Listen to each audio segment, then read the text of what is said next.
Remember when Steve got a thrill ride with the Blue Angels a few years back?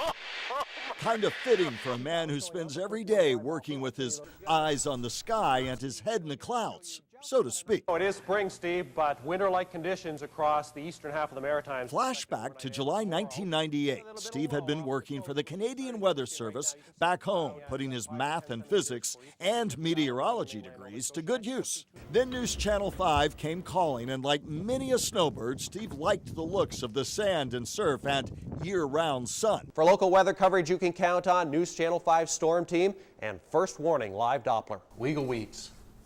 Because it wouldn't look right if you were like... He did not mind hamming it up over the years, chasing down every viewer, on hand for any neighborhood weather question, diving right in to bring you the latest, and waking up each day with weather on his mind.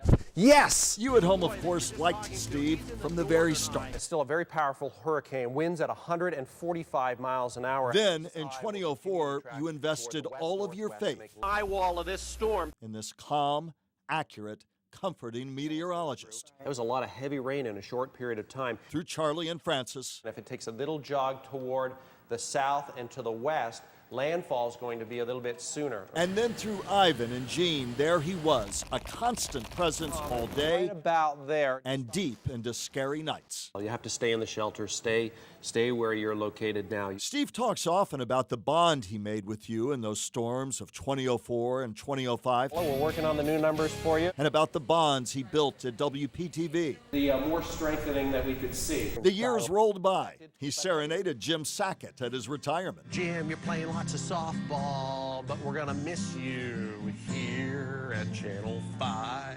Weagle and that talent. My goodness. Don't give up your day job. And Steve has piled up the miles and the money for hurricane preparations in his annual rides for the Red Cross. Yeah. And somewhere along the way on that journey, Steve decided this is his home. My name is Steveweagle from Canada.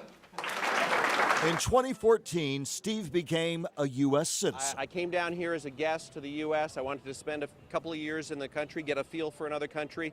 And, 16 years later, I just feel part of the community. My best friends are here. My best co-workers are here. Side by side with all of us lucky to work with him, Steve keeps at it.